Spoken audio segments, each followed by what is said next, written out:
Epilogue. A flaming fairy tale.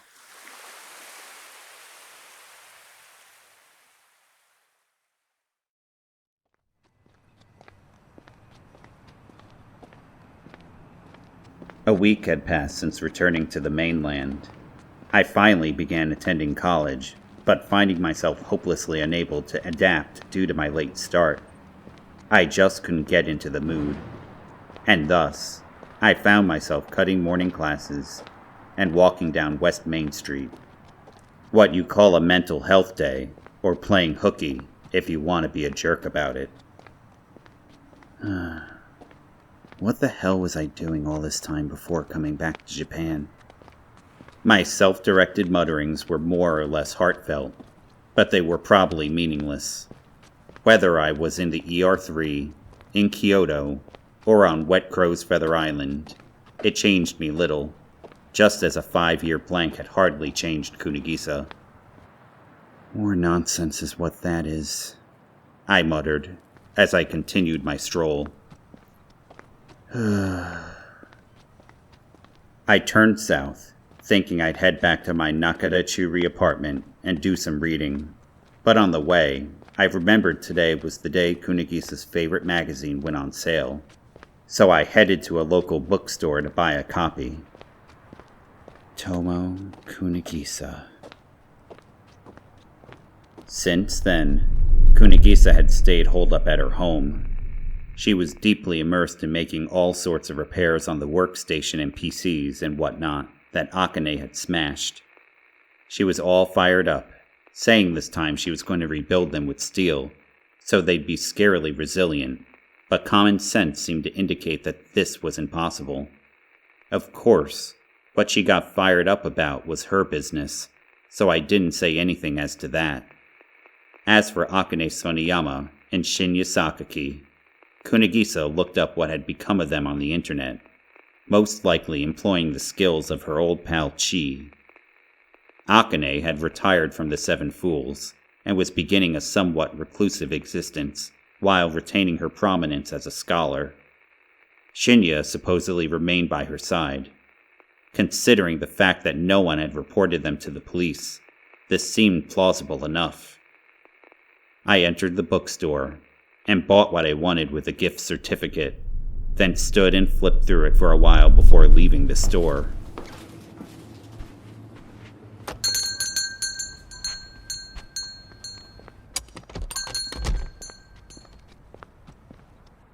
Huh? An extremely gaudy, that is, expensive-looking, convertible was parked in front. Even if this weren't Kyoto, it would have looked out of place. It was that sort of eccentric, or acrobatic, or what have you affair. That kind of high-class car you see in magazines and the like. You know, with names like Anaconda, or Viper, or Japanese Rat Snake. Probably not the last, but I was sure it was something in the snake family. But what were they doing riding in a car like this on a Japanese road? To begin with, what kind of person traveled in such a ridiculous beast of a machine? I glanced over to see the driver step out. It was a woman adorned in an attire that was just as flashy as her vehicle. She wore a generously revealing dress shirt inside a wine-red suit that was bound to catch any passerbier's attention, wanted or not. On top of that, she had a spring coat draped over her shoulders with nothing in the sleeves. Her shoulder hair length was unnaturally shimmery, suggesting that she had used any number of expensive hair products. Deep red sunglasses completely concealed her eyes. Her proportions were enough to make you wonder if she was some sort of model. And she was tall, too. She was a beautiful woman in the truest sense, but at the same time, she was the kind of beautiful woman you hesitated to approach. Idiosyncratic, and certainly not for everybody. Anti-healing. Reverse soothing. Wow. I managed to eke out an utterance of wonderment. So, good-looking cars do have good-looking drivers, I thought casually as I gazed at her striding towards me. I cleared a path for her, thinking she wanted to stop in the bookstore. But I was wrong. She came to a halt right in front of me. Then she stared at me over her sunglasses. Dominated by her overwhelming and violent presence, I found myself unable to move, like a deer in headlights, and as such, I was unable to avoid it. Without any warning, she brought her long leg upward, sinking her pump-adorned foot into my gut. I crumbled face down to the pavement. I felt like I was going to puke until there was nothing left in my stomach. But there was no time to scream. With no mercy or reservation, she began stomping on my collapsed body with the heel part of her shoe, so it hurt quite a bit. As is always the case when you're in trouble, there wasn't a single person in the vicinity. There was a bus stop nearby, but the bus must have just left because nobody was there. Damn, must be my lucky day. Still, I had no intention of making an ugly spectacle of myself by screaming for help. I rolled over in an attempt to somehow escape, but this ended in failure as soon as she seized me by the collar. Just like that, she lifted me up. Huh. You really don't close those eyes, she said, as if impressed. Wow, pretty amazing. That's kinda cool. Okay, anyway, hello. Hello. Come on, this isn't a funeral. What the hell is she talking about? I wondered, as she tightened her grip around my neck. She dragged me over to her convertible and tossed me into the passenger seat like a suitcase. Then, she got herself into the driver's seat. She took off her shades and jammed her foot down on the accelerator. It seemed the car had been idling the whole time. She was a foe to the environment.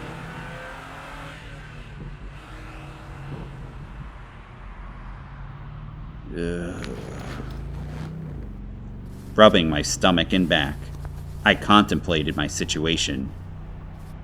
What was this? What was going on? Was this an abduction? Why me? Things were moving too fast and I couldn't keep up. As much as I was a go-with-the-flow kind of 19-year-old, I had scarcely been caught up in a torrential rapid like this before. Who was this woman? Who are you? My name? You just asked my name there, pal? She looked over at me. Her glare was even worse with the shades off. It was a terrifying gaze that seemed to pierce straight through my heart. What kind of life did one have to live to obtain a gaze like that? The name's June Aikawa. Aikawa. Aikawa. The name rang a bell. Aikawa. June is fine. Her style of speech was brusque and surly. It seemed like such a waste, considering how beautiful she was. But maybe it suited her personality surprisingly well. June, have we met before somewhere? I've got kind of a bad memory when it comes to people, but I don't feel like we've met before. First time. Thought so. Even if we'd only met one time, there was no forgetting someone like her. What's that now? Oh, you mean Iria never told you? Iria? That name rang a bell too. Iria... Ah. At last, the circuit in my brain connected. Right. Now I remember. So you're the master detective called Aikawa? I'm a contractor, to be precise. She said cynically. Looks like you remembered. I didn't think you were a woman. Thanks. That's the best compliment there is. She smacked me on the shoulder. It was more than a little surprising to learn that the Aikawa I had assumed was a man was in fact a woman, and such a beautiful one at that. But if you thought about it, except for the tagalongs like Shinya and me, Iria had mostly brought relatively young women to the island. Looking at it that way, I probably should have realized Aikawa was a woman, but Iria kept using ambiguous words, like hero. I was going to go all the way to your college, Aikawa said with a faint smile. but then I spotted you standing there reading in that bookstore. It was a hell of a coincidence, so I thought I'd give you a whistle. You mean you were looking for me? Yep. Thought I ought to see with my own eyes what kind of jerk was sneaking around stealing my jobs. Thanks to you, you chump, I never had my turn. How are you going to make up for that? She glared at me. It was like she had a direct grip on my heart. In my mind, the events that had occurred on the island were already over, so this little development was completely beyond my expectations. Because of you, I missed out on a job. And it was a safe and easy gig, too. Not really understanding the situation, I decided to just go ahead and apologize. I'm very sorry. Please forgive me. Aikawa laughed. No reason to apologize. In fact, I should be thanking you for lightening my load. Well, which was it? My unease grew proportionally the more I gathered myself. What the hell kind of situation had I gotten myself into? It was beyond comprehension. I had no idea what this Jun Aikawa character was trying to do. Where are we headed now? Heaven. Or maybe hell. I forgot. They're totally different. Yup. Totally different. They're complete opposites. So we're bound to end up at one of them. Where was she pulling this stuff from? She went on driving without a care in the world. Maybe we really were headed for hell. It seemed quite possible. In a relatively unexpected turn, maybe my life was about to end. Because the end is always abrupt. Well, now that I've seen your face, that's one thing to mark off the to-do list. That leaves just one more. Without a shred of reserve, Aikawa leaned that alluring face of hers right next to mine. I reflexively flinched at her familiarity. I wasn't very used to close contact with people other than Kunigisa. One more. What is it? Oh, I just thought I'd put one of your woes to rest. Aikawa said. I'm a contractor. It's my job to solve people's pesky little problems. I lend a helping hand to folks with problems they can't handle themselves. So that's what you mean by contractor? In which case, the job of being a master detective must have been one of her contracts. But what problem do I have? On rare occasions, I work for charity. Call me capricious.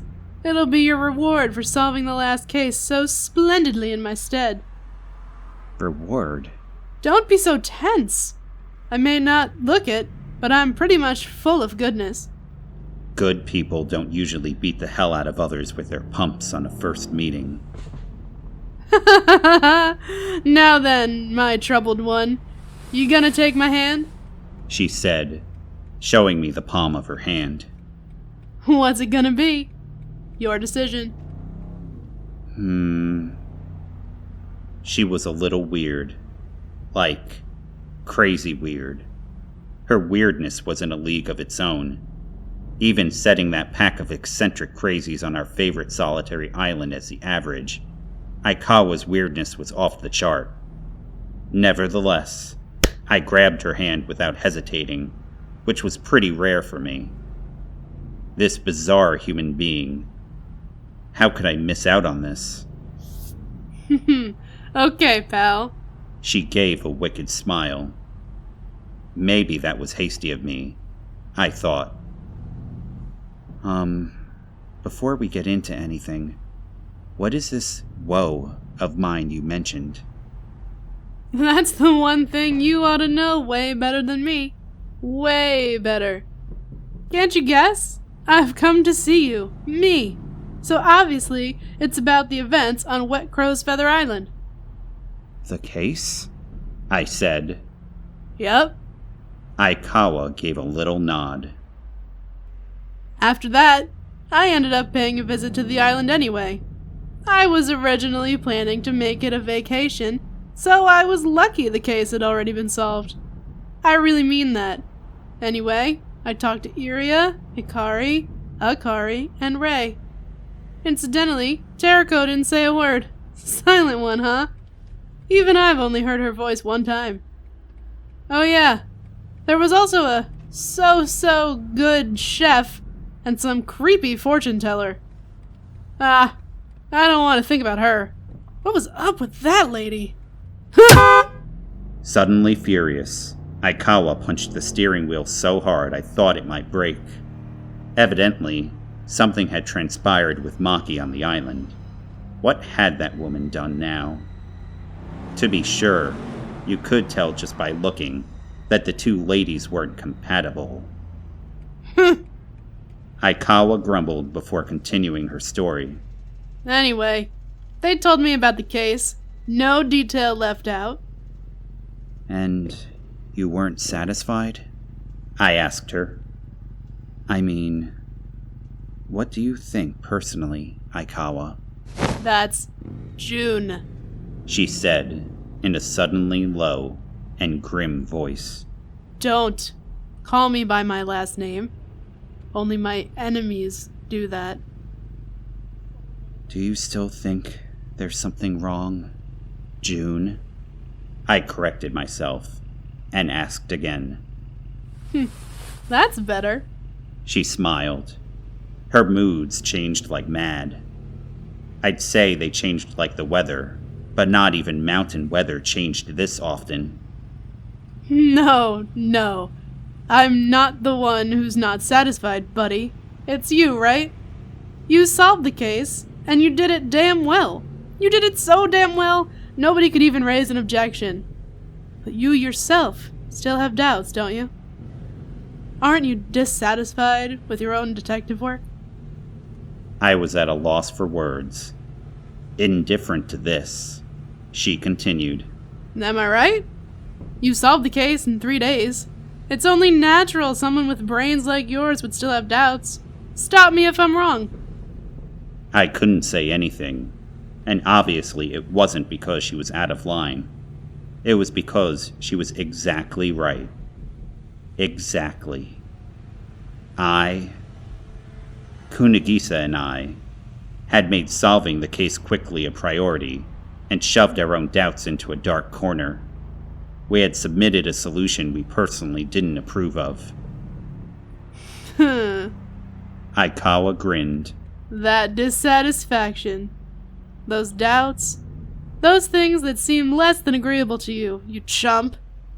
Have you got them pinpointed? Well... Why would Shinya kill Ibuki? Why would Shinya and Sonoyama become accomplices? She flicked out her flaming red tongue provokingly. That's it, isn't it? Yes. I nodded reluctantly. But that's their problem, and ultimately no one else's, right? It has to do with their motives, and that's something beyond my grasp. So... You're similar, Aikawa said. Didn't you think so? Didn't Shinya tell you that himself? That you and he are similar? Now why would this guy, so much like you, kill Kanami Ibuki? The one person irreplaceable to him. His version of that blue-haired girl of yours. It's probably just a misunderstanding. If it wasn't, I guess it's probably actually Akane who's irreplaceable to Shinya. And you're satisfied with that? Pressed Aikawa, her tone sarcastic. No way, right? There ain't no way you're satisfied with that. I fully understand your sentiments. You're beating around the bush, aren't you? You're right, Aikawa. I'm not totally convinced, but... That's June. I told you not to call me by my last name. I got glared at again. It was frightening. June. You're right. I'm not totally convinced. But there are no other possibilities, so there's nothing I can do. When you've erased all the impossible possibilities, the only remaining one is the truth, no matter how impossible it seems. That's a myth. So you mean you've been taking that ridiculous motive about eating people's brains seriously? Huh. I was at a loss for words. Aikawa grinned, reveling in my response. No. Get yourself together. Get yourself together, man. Do you really think there's a single idiot in this whole world dumb enough to believe if you eat the brain of a genius, you become a genius? It's not a bad thing if there is someone like that. People are free to think what they want. Everyone has the right to be feeble-minded. There's nothing wrong with that. We have freedom of thought and freedom to be stupid. But would someone willing to use a corpse as a stepping stool, someone who has absolutely no respect for humans, really think something like that? What do you think, bud? Well, indeed, that was a good point. But so what? I've always been confident in my ability to talk around subjects, but you're putting me to shame. That's because you're below me. I know something you don't know. Not to say you're incompetent or nothing. You're calling yourself competent? I'm a hyper-competent jack of all trades. If I wasn't, I couldn't do this kind of work. She boasted. She was almost frighteningly narcissistic. Well then, what do you think, June? You're saying you figured it all out, right? Please, enlighten me. If you had just asked me that in the first place, we could have cut right to the chase. Chided Aikawa, laughing. Come on, bud. With your brains, you'd have noticed something unnatural. I heard from Hikari. You noticed it, right? That painting you modeled for? Why was there a watch painted in? Huh. I was stunned. The watch. I had completely forgotten about that. You didn't forget about that, did you? Aikawa said menacingly. Please don't tell me you forgot something that important. Of course not.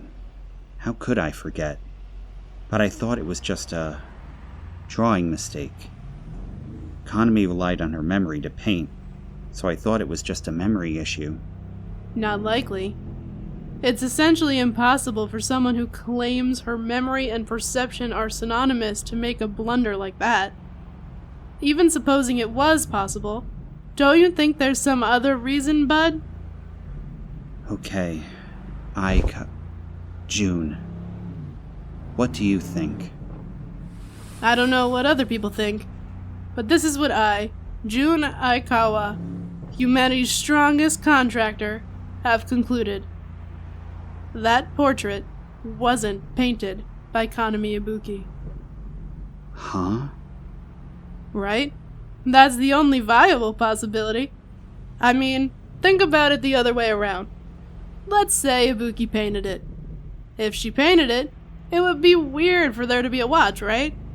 You weren't wearing a watch when you were sitting in front of her, so it probably wasn't painted by her. What? Why? What do you mean, why? You didn't actually see her painting it, did you? Sure, maybe there are artists who only work when they're alone, but I don't think Ibuki was one of them. I submit that Ibuki could not paint. She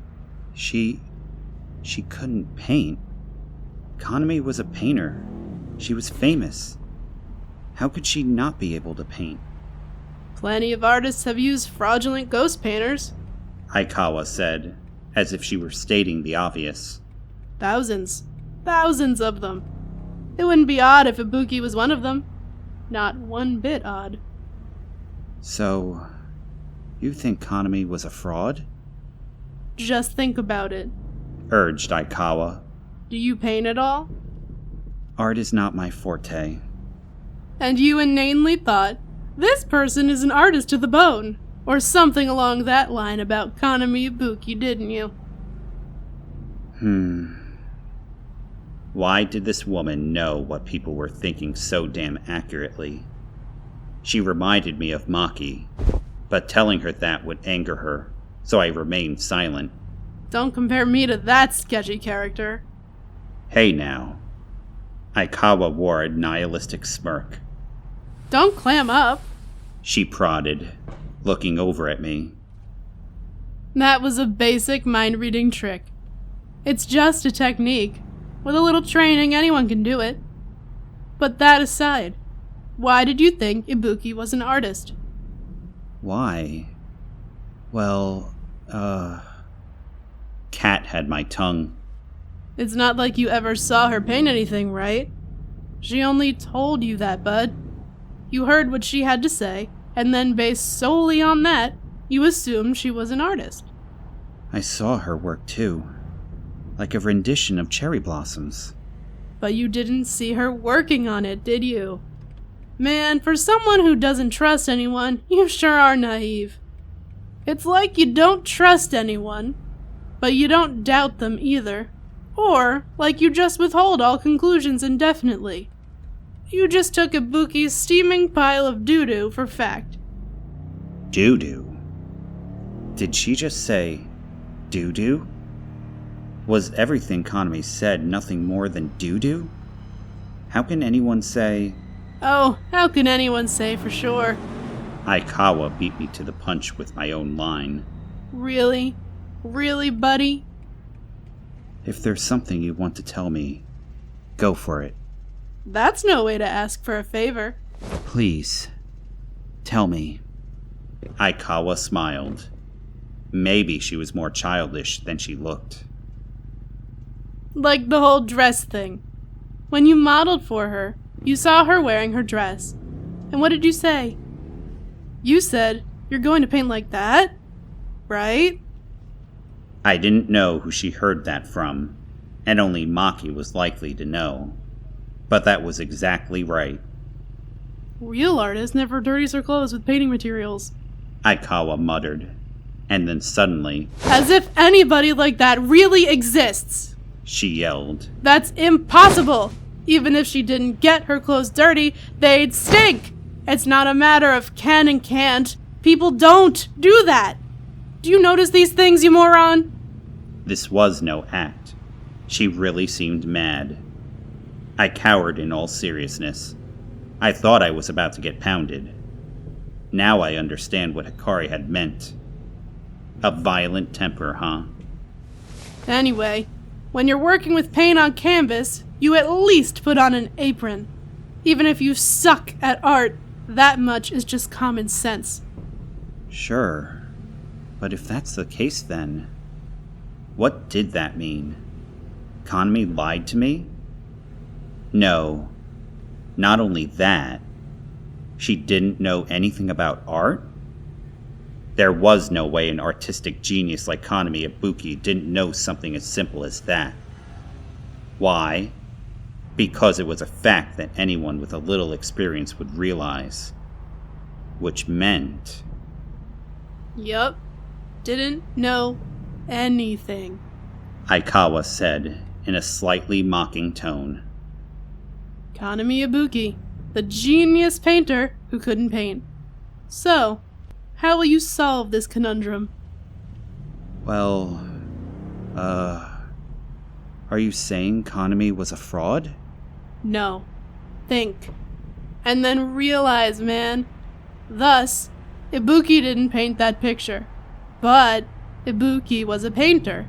Therefore, by the law of syllogism, that Ibuki was a fake. So of course, she couldn't paint. A fake? But a fake?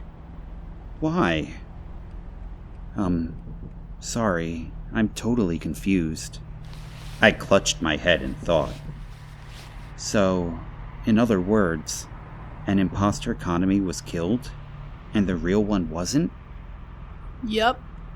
And the real Akane Sonoyama was murdered. Aikawa smacked my shoulder again. My thought process ceased for a moment. In no time, though, it was assailed by astonishment. Say what now? Akane? Yeah. Akane Sonoyama. If you think about it, that clears up the initial doubt, doesn't it? Why did Shinya kill Ibuki? Simple. He didn't. Why did Shinya become Sonoyama's accomplice? Simple. He didn't. He was working with Ibuki. His irreplaceable Ibuki. Kanami and Akane had switched places? When? Hold on a second here. I spent 3 days on the same island with those two. I may have a bad memory, but I definitely would have known if they did switch. So they switched before that. Before they arrived on the island.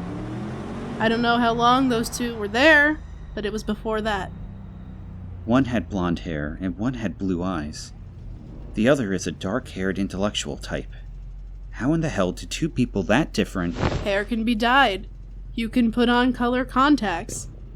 If you really want to look like someone else, it's simple. Especially when the person has such notable characteristics. Think about it. But then, that painting... Sonoyama must have done it, huh? That day, I bet you were wearing a watch every time Sonoyama saw you. Thus, she's the one who painted you, Sonoyama, as Ibuki. Akane Sonoyama, as Kanami Ibuki. Come to think of it, where was Akane that morning? Was she in the atelier doing that cherry blossom picture? Was Akane the one painting me that night? Why would she... To make everyone think she was Ibuki. Surely you'd never guess that someone who could paint such a portrait wasn't Kanami Ibuki. Though I will say, the whole watch mistake wasn't up to par for them. But Iria was the one who invited them. Wouldn't she have noticed right away? How do you figure? I mean, she must have at least seen pictures of them before. Pictures? Hey now, man. Don't make me laugh, buddy. You're trying to make me laugh to death. Give me a break. Do you think people's faces look the same in real life as they do in photos? They leave pretty different impressions, don't they? That's why wanted posters never work. Photos are still. Reality moves. And the human eye chooses things arbitrarily. That's how it is. So naturally, when you compare the two, your mind favors reality. She was right. Kanami herself had said something of the sort. Suddenly, I had the bizarre, truly bizarre feeling that I was the real culprit, and Detective Aikawa was hot on my trail. Why? Why were they doing that? It was a prank. They switched places as a prank. Iria and Ray switched places too, didn't they? And they said it was a prank when you asked why, I'm sure. It's the same deal. I wonder who will notice. Will any of the so-called geniuses notice? Can the salon-running princess who dares to summon geniuses even tell the difference between us? That's at least what Sonoyama was thinking, I bet. Oh, the real one, I mean. Shinya and Ibuki contacted Sonoyama and brought the plan to her. Sonoyama got on board. She probably thought it would be funny. Scholars can be surprisingly hedonistic, especially those ER3 system goons. I'm sure you know that, though. You were right smack in the middle of it. That information from Chi. Kanami Ibuki and Akane Sonoyama had met in Chicago. They were acquaintances. It wasn't so impossible that they had planned such a thing. Kanami and Akane who had gotten into countless arguments. Was all that fighting just something they pre-planned so their switch wouldn't be obvious? But what does that mean? This. Ibuki and Sonayama switched places. Ibuki became Sonayama. Sonayama became Ibuki. Then one of them was killed. The remaining one was Sonayama, the switched Sonayama. Who would think a woman thought dead and then pronounced the murderer is actually someone else? You mean Kaname took Akane's place? Akane had retired from the Seven Fools and was beginning a somewhat reclusive existence, while retaining her prominence as a scholar. Shinya supposedly remained by her side. Since no one reported them to the police, that seems plausible enough, Aikawa said cynically. Are you saying that's the motive? But why would they? Ha! Aikawa's body shook as she laughed and narrowed her eyes at me. That's an unspeakably irrelevant question, my man. Man, if I asked you why you're alive, how would you answer me? Granted, a guy like you must have never wanted it. I bet you've never wanted to become something. I bet you've never wanted to become someone. If not, then you'll never understand Kaname Ibuki's feelings, no matter how much it's explained to you. If you've come up with your own style on your own, you'll never understand Kaname Ibuki's feelings even if you visited the whole universe. A virtual machine, I realized. A fake. There to trick the software.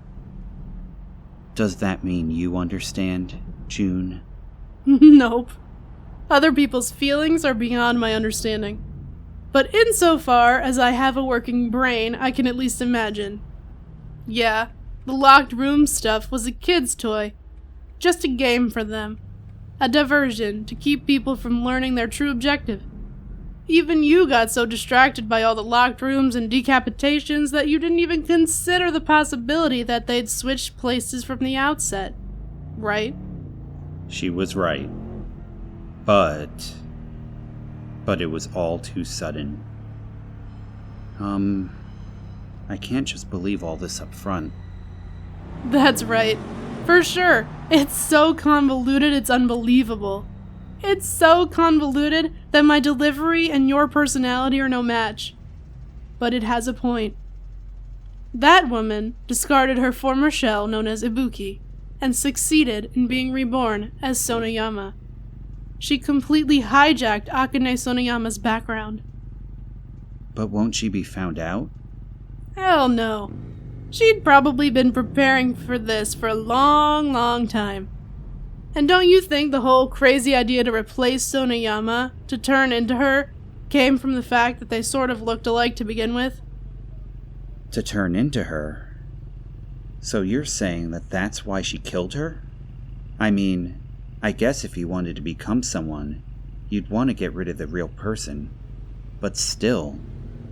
To be sure, killing someone was the fastest way to get rid of them. And indeed, a solitary island beyond the influence of the police was a prime location to do it. If that's the case, then it should have just ended when Ibuki was killed. There was no need to make herself a victim and play dead. Get a hold of yourself, man. Jeez, you're useless. If she did it like that, surely the question of why only Ibuki got killed would come up in no time. That's why she had to make it look like a serial killing. To hide her true intentions by killing. She had to pose as a lust murderer going after everyone. That business about eating everyone's brains was probably added on as an afterthought, no doubt after she overheard you guys talking. But even if she had to kill someone, she probably couldn't bear to kill an innocent, so she pretended to be the victim herself instead. It's so clear-cut. Her calculations were so disarmingly clear. Would a murderer be so coy? Not all murderers are bloodthirsty maniacs, just like not all wolves are lone wolves. In reaching your objective, it's only natural to try and avoid danger as much as possible. The more cases arise, the more clues you give everyone. Am I wrong? Shinya had told me they were planning to kill everyone, and I'd believed him. After they had already killed 2 people, plus the attempt on Yayoi and myself, I never would have dreamed that they knew anything of moderation. Yet. But she tried to kill Yayoi. She didn't kill her. Aikawa cut down my objection in one fell swoop. You made an assumption. You assumed Akane Sonoyama would kill again after she went as far as recycling a corpse to hide herself. That's why you thought up that trap, using Sashirono as bait. If you thought that it was over, you wouldn't have come up with that trap. But no, you were prejudiced. Think about it. Then realize, man, you were dancing in the palm of Ibuki and Shinya's hand. Why would Shinya show you the sleeping bag? Why would Ibuki smash those computers in the morning when everyone clearly had an alibi? Even that? Everything, even that, had been calculated? They had predicted. No, dictated. Our actions that far? The showdown in Yayoi's room? Kunigisa's anguish? All of it was in the palm of her hand? Had we all been nothing more than chess pieces subject to a strategy so devious that there was no room to anticipate the next move? Thinking all the while we were so clever, we were really just being manipulated. I had no basis to argue that it was outlandish. Still, wasn't this all just a little outrageous? But that vague sense of discomfort I felt had now disappeared without a trace. Aikawa reached at me with her right hand, and using those long, slender, white fingertips, began brushing my lips. Though I can't speak from experience, I thought it felt very much like being raped. You were made to fit right into the picture, so to speak. Perfectly, without so much of a discrepancy as a wristwatch into Kanami Ibuki's painting. Now that's an artist, if you'll excuse me. Maybe they were originally planning to use me, the person to arrive in a week, in their scheme. It didn't matter who. All they needed was someone to solve the mystery of the locked rooms. As long as somebody figured out and exposed the truth that Akane Sonoyama wasn't dead, and then fingered her as the killer so that she could come back to life, that was all that mattered.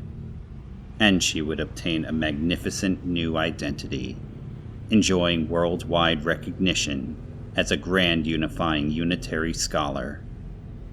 But, I pointed out, even if she switched backgrounds and managed to turn into someone else, you still have to account for ability. Akane is still continuing her life as a well-rounded and outstanding scholar, even though she's retired from the Seven Fools. If those two really did switch places... If, huh? Aikawa said, laughing. You're still talking about it in those terms, man? You sure don't know when to give up, do you? Based on your detective work, Akane is really Kanami. But as far as Kunigisa has researched, she's still an active scholar. And why not? She can paint. She's learned. And obviously she's capable of murder. And she's even capable of impersonating people. Doesn't that essentially make her a genius? A genius? Why had Ibuki been summoned there? Was it not because she possessed extraordinary ability? She was the most heterodox of the heterodox. The ultimate of ultimates. Beyond our realm. Yes. That was absolutely... What was your definition of a genius again, buddy? Someone who's far away? I heard from Iria. But you're wrong. It's a vector, basically. Someone who can unleash all of the time in his or her entire life in a single direction. A human being can do all sorts of stuff, but if instead a person just focuses on one skill, the output level is ridiculous. So much so that they seem distant, to use your analogy. A prominent function. The direction of a vector. A restrictive bias. If you set that arrow in a single direction, instead of dispersing every which way. The power of focus. The Savant syndrome. Inexhaustible desire. Aikawa smacked me on the shoulder. You did well, pal. But you're still an amateur. In baseball terms, Mr. Pitcher and cleanup hitter, you're a little leaguer. And just when you thought your opponent was a little leaguer too, she turned out to be Domu, figuratively speaking. You know, as in a child's dream? Before your time? Aikawa said, familiarly placing her arm on my shoulders. It was just a little premature trying to end the story before the great detective arrived, my man. You're still too green. But, hang on a second here. Kanami was in a wheelchair. Any old person with working legs can sit in a wheelchair. Aikawa said cynically. That's all there is to it, really. According to Kanami Ibuki, legs are just a decoration. Sure, they help in kicking you around, but that's about it. Maybe that's the case for Akane, but all she had to do was sit in a wheelchair. But Kanami was born with bad legs. She couldn't just jump all around the place like... Kanami Ibuki, who wanted to become Akane Sonayama. Kanami Ibuki, who wanted to usurp another person's identity. I wouldn't be surprised if someone had taken Kanami Ibuki's place before this. Just how long had Shinya been serving Ibuki? He said it was a long time. Since when, exactly? And now, too, he remained by Akane's side. Until when, exactly? A virtual machine, simulating the presence of multiple machines, possessing no style, abandoning all styles. Is that even... What about Maki? Had the transcendent entity called Maki Himina known even this fact? Had she just been watching over, or blowing off, the situation with an interminable grin despite knowing everything? What was real? What was a lie? Who was real? Who was a lie? You can't ask questions. At last, she pulled the car over to the side of the road. Dust the dust, that's all I can say. And you did good, kid. You did real good. How's that for a compliment? But you gotta try a little harder than that. If you're dissatisfied, don't pretend you aren't. Make what's unstable, stable. Drive the irrational into the rational. Don't write your thoughts off as worthless sentiment, okay? Okay. That's the A answer. Aikawa said, sticking out her flaming red tongue. Well, I'm done bugging you. Folks like you make life worth living. I really think so. But pal, you just need to cut down on the slacking a little bit. Humanity is a much more kick-ass species than that. So get out there and do it, damn it. Then, with a little tilt of her head. Well, that's it for today. See ya. Come on, get out of here, you're in the way. She had a hell of a nerve tossing me into the car, then kicking me out. But naturally, I couldn't muster the energy to contradict her, so I opened the door and stepped out. Looking around to see where I was, I discovered we were right in front of Kunagisa's condominium. If there was ever a street in the world that didn't belong in Kyoto, it was this swanky residential one, Shirosaki. Even Aikawa's flaming red car didn't seem out of place here. I see. I nodded, looking up towards the roof of the building. This is heaven, all right. Or hell. This is where you were headed anyway, yeah? How do you know? Aikawa pointed at the bag in my hands from the bookstore. True, I was on my way to deliver the contents to Kunigisa, but this lady really sleuthed that out just from this bag? She was like someone from an all-too-renowned old novel. Like a master detective. Aikawa laughed. Well, if our fates are linked, we'll meet again. Given an oddball like you and Jun Aikawa, I have no doubts about that. She gave me a regular, non-cynical smile and patted me once each on the head and shoulder. Then, pointing to the top floor of the condominium, she said,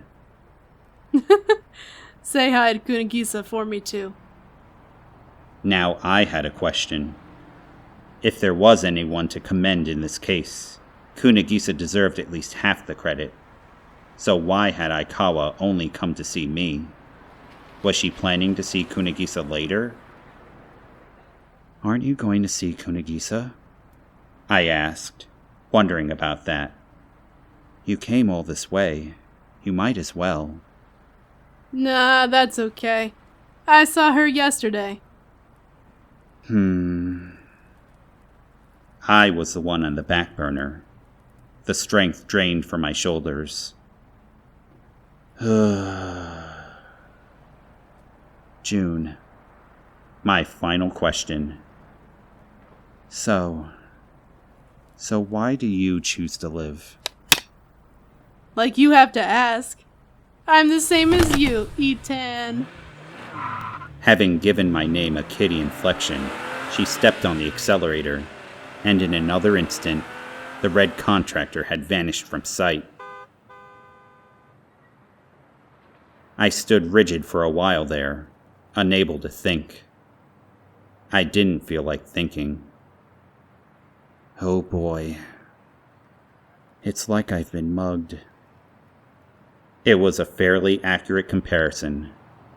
I felt an emptiness, like the luggage had been snatched off my back. What was with that lady?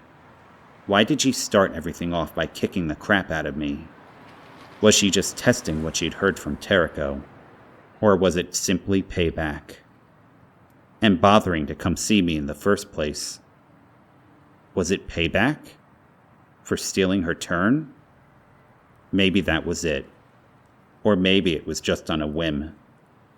Or maybe it was, as she claimed, some kind of reward.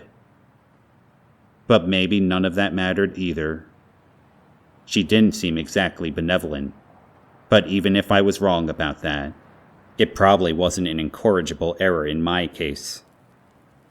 Really, for goodness sake. What is this? I'm surrounded by it here. Really. Really now. What a bunch of nonsense. Take Iria Akagami. She brought together geniuses, deceived them, tricked them, did anything she wanted for the sake of her own enjoyment, for the sake of the little world that was all her own, now and going forward. Take the Chika sisters.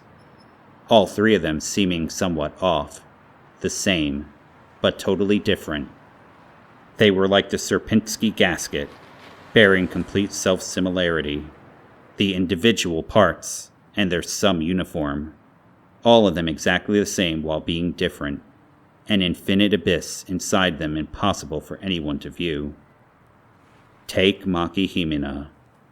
She who had the end of her life to look forward to in 2 years, who knew the truth, who, knowing all the truth, only grinned and yawned like a cat and went on napping. Take Jun Aikawa, a big blur of red in the guise of a detective who called herself humanity's strongest contractor. She had shown up on the island and solve the already solved case beyond any shred of doubt. No blade of grass left unchecked. All for no reason, and then vanishing in a cloud of cynicism. Take that woman whose name I didn't know. That woman who was no one. She was surely a genius. And then, for instance, Kunigisa.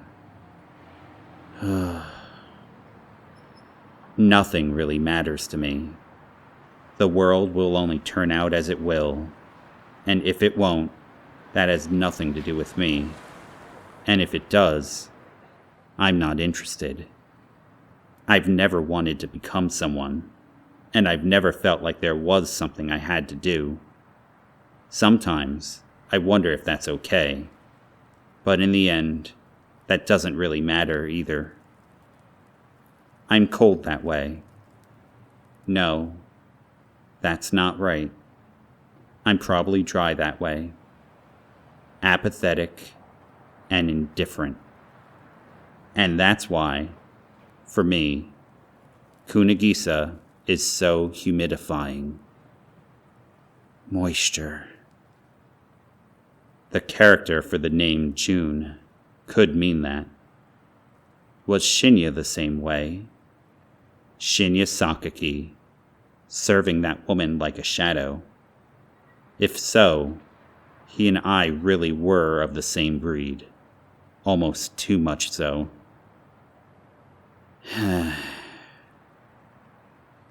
I didn't know who our worlds revolved around, but the Earth revolves around the sun. That's all there is to it, really, and it's probably never anything more. And that goes for everyone. The truth is always out of my reach, and what's more, I don't really want it. Maybe that was the problem. It must be what Aikawa meant by slacking. Not that any of it matters. I don't live to sit and think about those kinds of things, and it's not like I'm trying to change the world or solve its mysteries. When I'm confronted with a puzzle, it's just annoying. If I can keep on living like this tomorrow, that's enough. Done talking to myself, I finally stepped forth. Any more thinking was just a bother. I'd leave it to the people who wanted to do the thinking. No offense to Aikawa, but I wasn't looking to grant some sort of value to the world. If anyone asked me why I chose to live, I'd probably say just in case. That's about the only reason people have, and that goes for me, you, and everybody. But Kunigisa's different. If I was to put it in words, that was pretty much it. Well, whatever. With Kunigisa's condo in plain sight, I thought about just going back home for the day. I just wanted to throw off that haughty contractor's expectations. That's all. Even if we didn't meet today, we could always meet tomorrow. We could meet up any time we wanted. Nothing more to it. But my legs came to a halt once again, and I thought, 5 years ago, before meeting Tomo Kunigisa, I had nothing. But even reuniting now, even being together all this time, I still had nothing. I was empty. It was like meaningless, routine work. Just functioning. Just living. Damn it. The contractor's sardonic smile crossed my mind. The Sears line came back to me. The lying sister's words, too. And the advice of that woman whose identity remained a mystery. I'm going, okay? I'm going. Aggravating as it was, my life amounted to little more than just going with the flow. So then let me be manipulated however people like, however they please, however they wish. Like a doll. Like a machine lacking any heart. As horribly half-assed I was even at that. And so, the blithely ambiguous and mechanical obscurities, the mediocrely eventless, accompanied by an almost unnatural, vacuous certainty, come to an end, much like a vapid and flaming fairy tale. Now going to Kunigisa's side, thought me.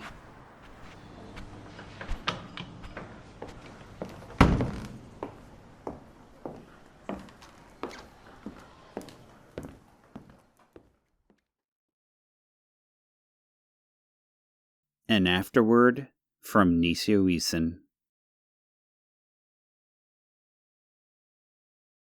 It's by now common sense that when we look back facetiously on the not-so-long history of humanity, we end up being surprised by how numerous people meriting the designation of genius are. The fact that we actually don't tend to point out these lovable geniuses, whether they were good or evil, whether they were thanks to the mediocrities that surrounded, supported, and fended for them. Put strongly, say if a certain arbitrary individual is a genius, unless someone around him discovers the genius of his talent, chances are almost nil that he can notice his genius, and that individual will live a flat and ordinary life.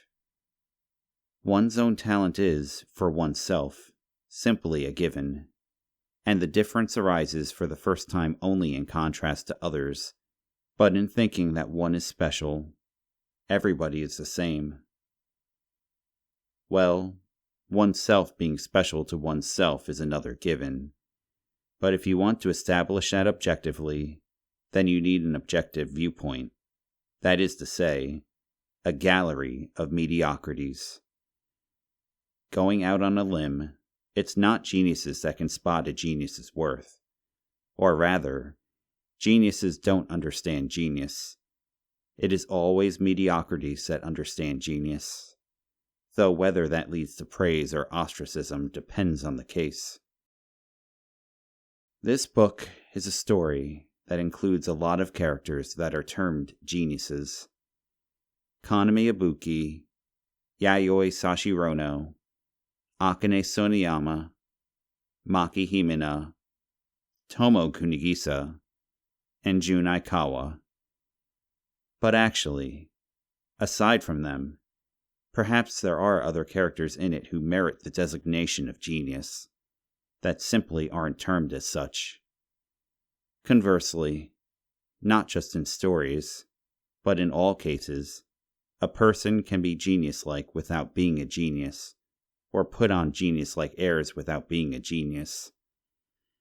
Moreover, there must be people who are geniuses in name and in fact who don't give off a whiff of their genius, or put on genius-like airs.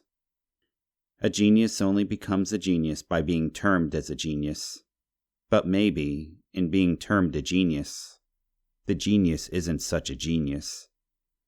And so, that was Decapitation, the blue savant and the nonsense user, the opening salvo of the nonsense series. An inordinate amount of labor goes into presenting a book to the world. The fact that this one was published means that I have been aided by all sorts of people. I would like to express my gratitude to all of them, but here, let me especially thank Kodansha's mass market paperback department and Mr. Take, who handled the illustrations. Nisioisin.